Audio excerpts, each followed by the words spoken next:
This is an expressive practice sample. You have been asked to render a message for a deaf student in a hearing classroom. The student's history class will be continuing their lessons on the Constitution of the United States. You'll have a 1-minute warm-up, followed by a 1-minute break. After the break, you'll begin interpreting or transliterating. The warm-up will begin momentarily. So, we're going to continue from where we left off. We already went through a brief overview of the different parts of the Constitution, the preamble, the articles, and the amendments. Now we're going to keep discussing, breaking down the preamble, and once we finish breaking down the preamble, we will continue and discuss the different amendments. We're skipping the articles mainly because they were summarized pretty well before, and there's not really any details we need to specifically go into that we're not going to cover when we discuss the powers of the different branches and stuff anyway.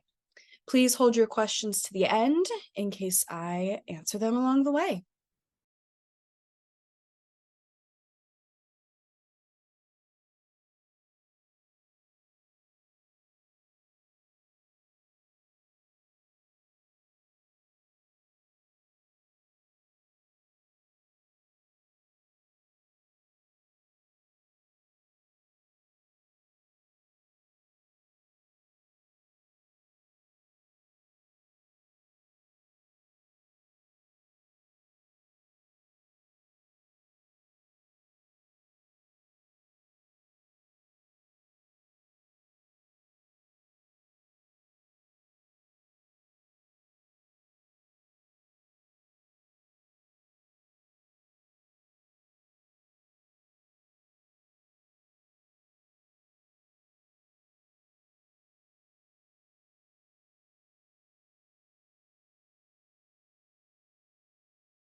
So we left off before with promote the general welfare.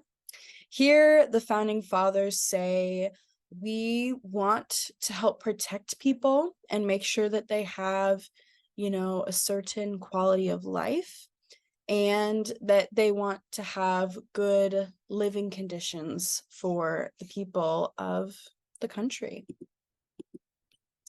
And secure the blessings of liberty to ourselves and our posterity. This means they were saying, we want to be free and we want everyone who comes after us to be free. So that's part of what we try to write into this Constitution. Do ordain and establish this Constitution for the United States of America. By that, they are saying, this is what we wrote for America, for our country to function smoothly.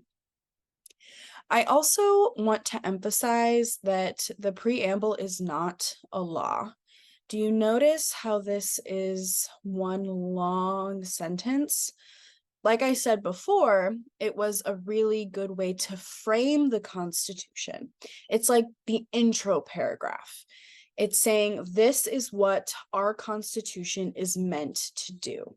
It's not a law that someone can break or anything like that. It's just, here's what our goal was when writing the Constitution. Okay? All right. Now we're going to keep going with talking about the amendments of the Constitution. So the first 10 amendments are grouped together and called the Bill of Rights. The Bill of Rights was passed as soon as the Constitution was ratified. These have less to do with the structure of the Constitution and structure of the country, but more so what the founders really wanted to ensure that Americans would always have the right to, okay? Something really important we need to keep in the back of our minds is remembering America's relationship with Britain, what it looked like before and during the American Revolution. Okay. We saw this in the preamble and articles with the way they set up the government to be distinctly different from Britain's, but this is also really present in the Bill of Rights here, our first 10 amendments. So just be sure to keep that in the back of your mind. And I will also tell you to keep in the back of your mind that there are caveats to these things that we'll talk about more when we get into our famous court cases and things like that. So keep in mind where these different parts come from, okay? So the First Amendment covers several rights. They are freedom of speech, freedom of the press, freedom of assembly, and freedom to protest. It also protects the freedom to practice whatever religion you would like and keeps the government from basically picking a favorite religion. Let's look a little deeper now. First up is freedom of speech. So freedom of speech is the ability to, say what you want.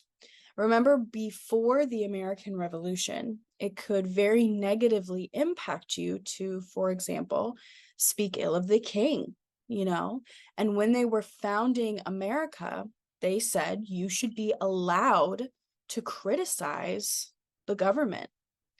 This may seem really obvious to all of us, but there have been times and places where criticizing the government at all could be used as justification for throwing you in prison or executing you.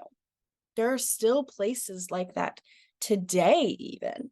So, freedom of speech helps to basically protect you and the things that you say. As an extension of that, there's also freedom of the press. That's the freedom of journalists, newspapers, and news organizations to exist. There's a lot of negative history in many countries of really dictatorial governments squashing the press or not allowing them to discuss the issues that they find important. So this kind of helps protect the press to also speak of the government, for the most part, however they wish. Freedom of assembly, that is, the freedom to gather in some sort of protest. It is protecting your right to be angry about how your government is running, protecting your right to express your dislike for the actions of your government. Keep in mind that revolutionary Americans didn't have those rights. So it was very important to them to establish that their posterity have, that right.